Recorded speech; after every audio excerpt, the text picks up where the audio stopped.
Big boss അഗ്നിപരീക്ഷയുടെ ഇന്നത്തെ അന്താരാഷ്ട്ര world cup കിട്ടുന്ന ടാസ്ക് ആയിരുന്നു കപ്പ് കമഴ്ത്തൽ, കപ്പ് മലർത്തൽ. അത് അന്താരാഷ്ട്ര ഗെയിമായിരുന്നു. അതുകൊണ്ട് തന്നെ അതിൽ നിന്നും 4 പേര് വളരെ സാഹസികമായി ഔട്ടായിട്ടുണ്ട്. ആരൊക്കെയാണ് ആ 4 ഭാഗ്യവാന്മാർ? കാരണം ഈ അപരാധങ്ങളൊന്നും കാണാൻ പറ്റാണ്ട്, ഈ ടാസ്കുകളൊന്നും അങ്ങോട്ടുള്ള ചെയ്യാൻ പറ്റാണ്ട് എവിക്റ്റായി വീട്ടിൽ പോയി രക്ഷപ്പെട്ടിരിക്കുന്നവർ: 1 അപർണ രക്ഷപ്പെട്ടു, 2 നയന രക്ഷപ്പെട്ടു, 3 റൈബിൻ രക്ഷപ്പെട്ടു, 4 അഭിരാം രക്ഷപ്പെട്ടു. ഇവർ 4 പേരിൽ നിന്ന് എലിമിനേറ്റ് ആയിരിക്കുക. ഇനി നിങ്ങൾക്ക് ഇതുപോലത്തെ തീയില്ലാതെ നിങ്ങൾക്ക് നടക്കാൻ കഴിയുമോ തീയിലൂടെ?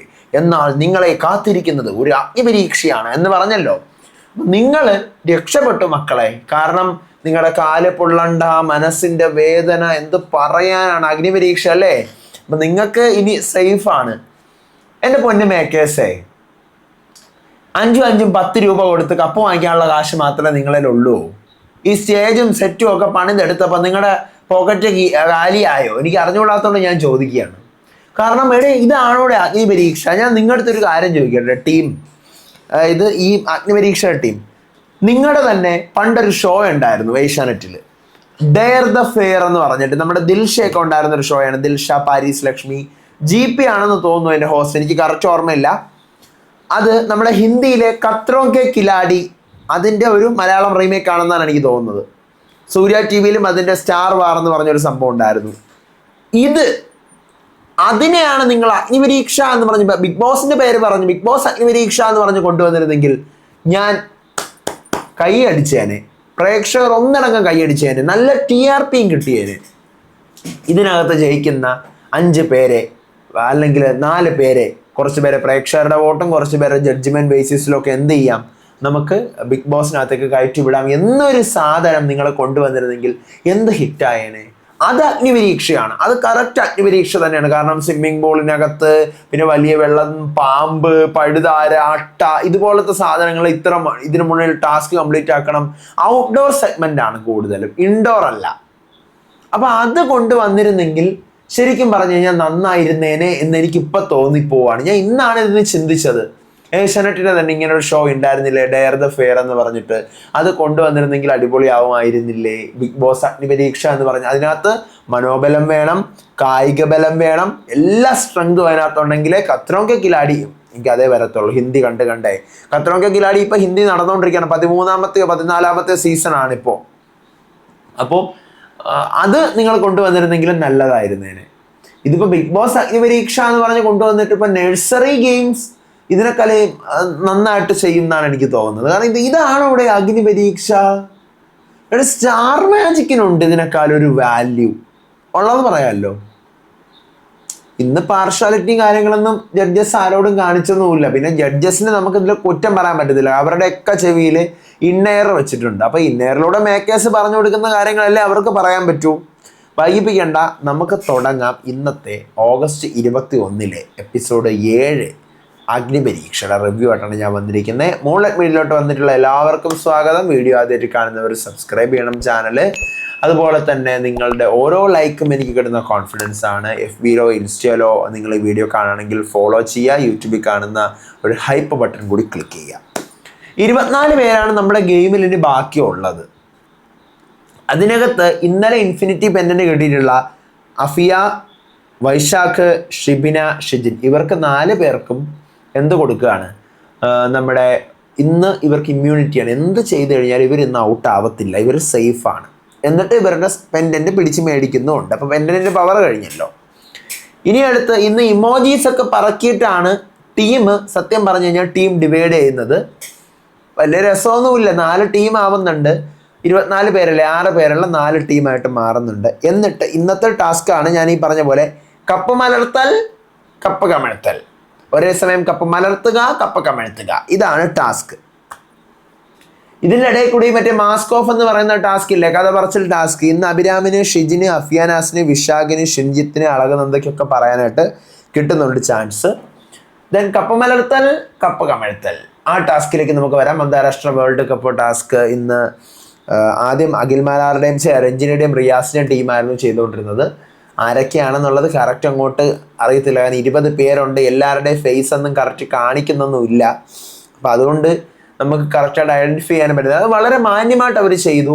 ആ ടീമിനകത്ത് തന്നെ എൽദോ അല്ലല്ലോ, രാകേഷ്, അതുപോലെ നമ്മുടെ ഷാമോൻ വളരെ സൂപ്പറായിട്ട് ചെയ്തു. രാകേഷ് സ്ട്രാറ്റജി യൂസ് ചെയ്ത് ഇങ്ങനെ ഒരേ സമയം നിങ്ങൾ എപ്പിസോഡ് കണ്ടിട്ടാണല്ലോ വരുന്നത്.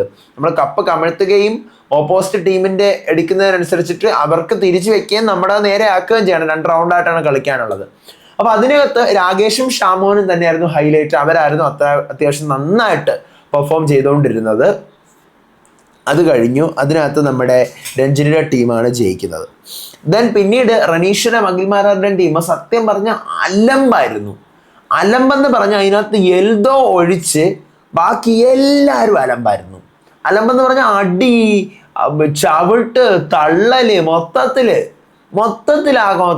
അത് ആ ടീമിൽ ആരൊക്കെ ഉണ്ടെന്ന് ഷിൻജിത്ത് ഉണ്ടായിരുന്നു. മൊത്തത്തിലാണ് ഞാൻ പറയുന്നത്. അളകനന്ദ ഉണ്ടായിരുന്നു, പിന്നെ ആരുണ്ടായിരുന്നു, അഭിരാം ഉണ്ടായിരുന്നു, പിന്നെ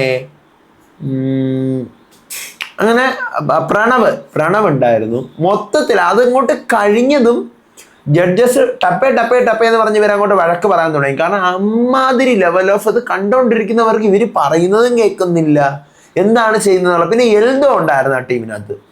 എൽദോയുടെ ഒരു മെന്റാലിറ്റി ഞാൻ മനസ്സിലാക്കിയെടുത്തോളം, എൽദോ ഇങ്ങനെ നോക്കുവേ. നിങ്ങൾ ശ്രദ്ധിച്ചു കഴിഞ്ഞാൽ എൽദോയുടെ ഒരു നോട്ടമുണ്ട്. ഇങ്ങനെ ഇരുന്ന് വീക്ഷിച്ച് നല്ലപോലെ കളിക്കും. രാകേഷും എൽദോയും കൂടി, രാകേഷ് ഭയങ്കര ആക്റ്റീവായിട്ടൊന്ന് എന്താണ് ബ്രോ എന്ന് ചോദിച്ചുകൊണ്ട് രാകേഷ് കളിക്കും. എൽദോ സൈലന്റ് ആയിട്ടിരുന്നിട്ട് നല്ല രീതിയിൽ കളിക്കും.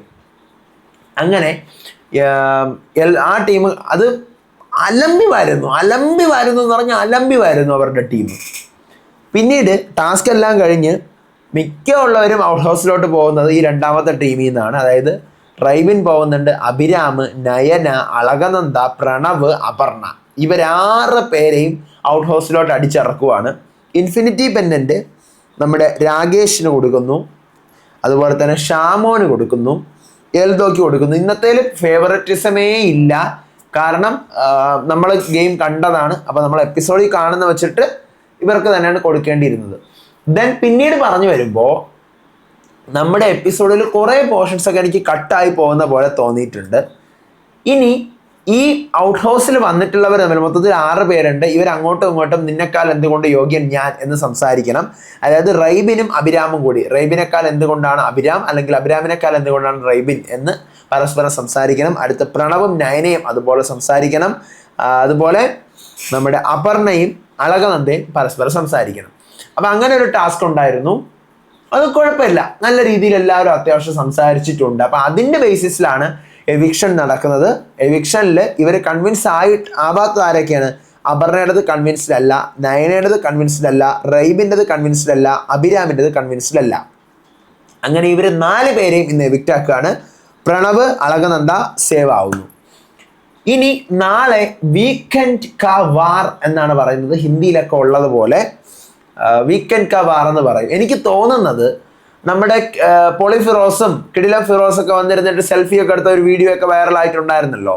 അപ്പം നാളെ മിക്കവാറും അതായിരിക്കും നടക്കാൻ പോകുന്നത്. അതായിരിക്കും വീക്കെൻഡ് കാ വാർ. നമ്മുടെ ഈ ബിഗ് ബോസ് അഗ്നിപരീക്ഷ തുടങ്ങിയിട്ട് ആദ്യത്തെ വീക്കെൻഡാണ് ഇനിയിപ്പം നാളെ, അതായത് ശനിയാഴ്ച. എന്നിപ്പോൾ വെള്ളിയാഴ്ചത്തെ എപ്പിസോഡാണല്ലോ ഈ അർദ്ധരാത്രി വരുന്നത്.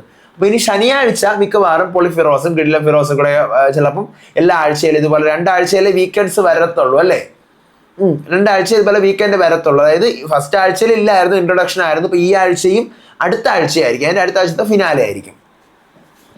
അപ്പോൾ കിടിലവും പൊളിയും വരുന്നത് മിക്കവാറും നാളത്തെ എപ്പിസോഡാണെന്നാണ് എനിക്ക് തോന്നുന്നത്. ഗസ്റ്റായിട്ട് ചിലപ്പോൾ അവരെയും കൂടി കൊണ്ടുവന്ന് നല്ല സെറ്റപ്പൊക്കെ ആക്കുമായിരിക്കും. അതിലെനിക്കിനി ഒരു പ്രതീക്ഷയുണ്ട്. അഗ്നിപരീക്ഷയുള്ള എല്ലാ പ്രതീക്ഷയും പോയി നിങ്ങൾ കത്രോങ്കേ കിലാടി നടത്തും. അതാണ് നിങ്ങൾക്ക് നല്ലത്. കുറേ പോർഷൻസ് ഒക്കെ കട്ടായി പോകുന്ന പോലെ തോന്നുന്നുണ്ട്. ലാഗാണ്, സത്യം പറയാമല്ലോ. എനിക്ക് ഒട്ടും ഇഷ്ടപ്പെടുന്നില്ലടേ. നിങ്ങൾ എന്തായാലും പറയുക. എനിക്ക് വേറെ ഒന്നും റിവ്യൂ പറയാനില്ല. വളരെ മോശം എന്നേ പറയാനുള്ളൂ, വേറെ ഒന്നുമില്ല എനിക്ക് പറയാൻ.